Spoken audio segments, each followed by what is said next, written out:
खतांच्या उपलब्धीबाबतची चिंता वाढताना दिसत आहे.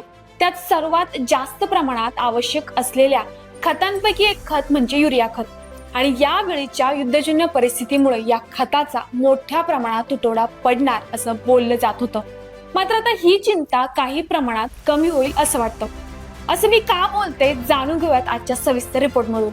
नमस्कार शेतकरी बंधू आणि भगिनींनो, पालवी ॲग्रिको मधून मी कृषी तज्ञ मोनिका रोडे आजच्या महत्त्वपूर्ण युरिया विषयक व्हिडिओमध्ये आपल्या सर्वांचं मनापासून स्वागत करते.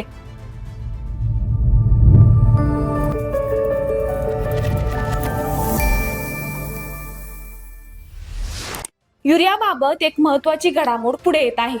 इंडोनेशियामधून युरिया भारतात येण्याची शक्यता निर्माण झाली आहे. एप्रिल महिन्याच्या सध्याच्या माहितीनुसार इंडोनेशियाकडे सुमारे 1.5 दशलक्ष टन युरियाचा अतिरिक्त साठा सध्या उपलब्ध आहे. हा साठा त्यांच्या देशांतर्गत गरजा पूर्ण केल्यानंतर निर्यातीसाठी वापरला जाऊ शकतो आणि त्यामध्ये भारत हा त्यासाठी प्रमुख पर्याय समोर येत आहे. आपल्याला माहितच आहे की सध्या जागतिक स्तरावर निर्माण झालेल्या तणावपूर्ण परिस्थितीचा थेट परिणाम खतांच्या पुरवठ्यावरती होत आहे.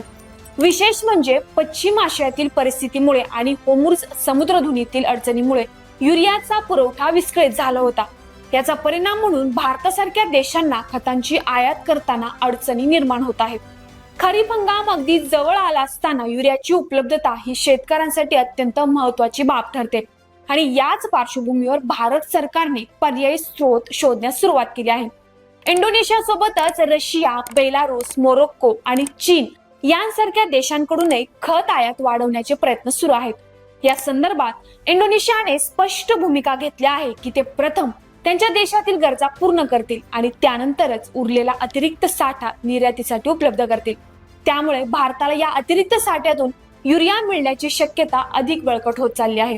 याच दरम्यान भारताचे इंडोनेशियातील राजदूत मनोज कुमार भारती यांनी तेथील अधिकाऱ्यांशी युरिया आयातीबाबत चर्चा केली आहे.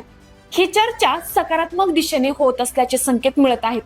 जर हा व्यवहार यशस्वी झाला तर आगामी खरीप हंगामात युरियाच्या तुटवड्याची समस्या मोठ्या प्रमाणात कमी होऊ शकते. शेतकऱ्यांच्या दृष्टीने पाहिलं तर ही एक दिलासादायक बातमी ठरू शकते, कारण योग्य वेळी आणि योग्य प्रमाणात खत उपलब्ध झालं तरच पिकांची वाढ, उत्पादन आणि शेवटी उत्पन्न यावर सकारात्मक परिणाम होतो. मात्र याच बरोबर खतांचा योग्य आणि संतुलित वापर करणे तितकंच गरजेचं आहे, कारण फक्त उपलब्धता नाही तर योग्य व्यवस्थापनही शेतीच्या यशासाठी महत्वाचं असतं. थोडक्यात सांगायचं झालं तर इंडोनेशियाकडून युरिया भारतात येण्याची शक्यता निर्माण झाली असून यामुळे खतांच्या तुटवड्यावर काही प्रमाणात मात होऊ शकते. आगामी काही दिवसांमध्ये या घडामोडींवर अधिक स्पष्टता येईल, पण सध्याच्या परिस्थितीत ही बातमी शेतकऱ्यांसाठी आशेचा किरण ठरत आहे. तर शेतकरी बंधूंनो, त्यावर आपले काय मत आहे? आगामी काळात युरियाचा तुटवडा राहील की सुरळीत पुरवठा होईल? तसेच तुमच्या एरियामध्ये सध्या युरिया उपलब्धतेची काय स्थिती आहे? कमेंटद्वारे नक्कीच कळवा. सोबतच अशाच शेती संबंधित नवनवीन अपडेटसाठी आपल्या पालवी ॲग्रिको चॅनलला सबस्क्राईब करायला विसरू नका.